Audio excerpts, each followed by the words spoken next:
Hi dears, welcome back to my channel കവിശ്രുതിയിലേക്ക് അവർക്ക് സ്വാഗതം. ഞാനിവിടെ ഉണ്ടാക്കാൻ പോകുന്നത് ചട്നിക്ക് ദോശയ്ക്കൊക്കെ പറ്റിയ ഒരു ചട്നിയാണ്. ഇതിന് അരമുറി നാളികേരം, ചുവന്നുള്ളി 5 എണ്ണം, ക്യാപ്സിക്കം ഒരു കാഭാഗം, കുറച്ച് കറിവേപ്പില, 5-6 കാന്താരിമുളക്, ചെറിയ കഷ്ണം ഇഞ്ചി, മല്ലിയില, ഉപ്പ്, ഇതൊക്കെയാണ് ആവശ്യമുള്ളത്. താളിക്കാനായിട്ട് വെളിച്ചെണ്ണയും കടുകും വേപ്പിൻ്റെ ഇലയും വേണം. മിക്സിയുടെ ജാറിലേക്ക് ഇടാം. അരമുറി നാളികേരം, 5 ചുവന്നുള്ളി,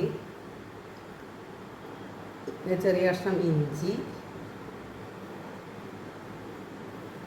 6 പച്ചമുളക്, കാന്താരിമുളകാണ്, ക്യാപ്സിക്കം ഇതിൻ്റെ തൊണ്ട് മാത്രമേ ഉള്ളൂ, കുരുവൊന്നും ഇടുന്നില്ല, കാഭാഗം,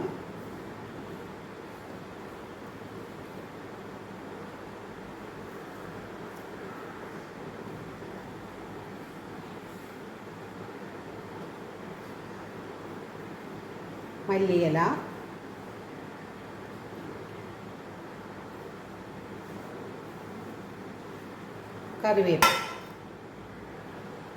കറിവേപ്പില ആവശ്യത്തിന്, തണ്ട് മാറ്റി ഇല മാത്രമാക്കി ഇത് ഒരു അര ഗ്ലാസ് വെള്ളം ഒഴിക്കുക അതിലേക്ക്. എന്നിട്ട് പേസ്റ്റ് രൂപത്തിൽ അരച്ചെടുക്കുക. ഒരു ആവശ്യത്തിന് ഉപ്പ് ചേർത്ത് അരച്ചെടുക്കുക. ഇതുപോലെ അരച്ചെടുക്കാം. ഇത് നല്ല പ്രോട്ടീൻ റിച്ച് ആയിട്ടുള്ള ഒരു ചട്നിയാണ്. ക്യാപ്സിക്കം, മല്ലിയില ഇതൊക്കെ ബോഡിക്ക് ആവശ്യമായി തണുപ്പിക്കാനും നല്ല കളർഫുള്ളായ പച്ച, ഓറഞ്ച് ഇതൊക്കെ നമ്മുടെ ഫുഡിൽ ഉൾപ്പെടുത്തുന്നതൊക്കെ നല്ലതാണ്. അപ്പോൾ ഇതെല്ലാവരും ട്രൈ ചെയ്ത് നോക്കുക. നല്ല ടേസ്റ്റാണ്. വെളിച്ചെണ്ണ ഒഴിക്കാം. സ്റ്റവ് കത്തിച്ച് വെളിച്ചെണ്ണ ഒഴിക്കാം. പാൻ വെച്ച് വെളിച്ചെണ്ണ ഒഴിച്ചിരിക്കാം. ഒരു 2 ടീസ്പൂണോളം വെളിച്ചെണ്ണ ഒഴിച്ചാൽ മതി.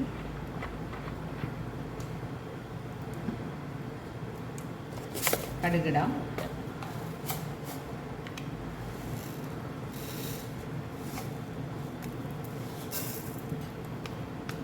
അര ടീസ്പൂണോളം കടുക് ചേർക്കാം.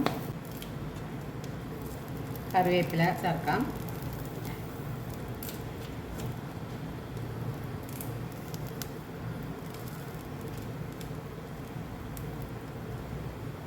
മൂന്ന് ഉണക്കമുളക് ചേർക്കാം.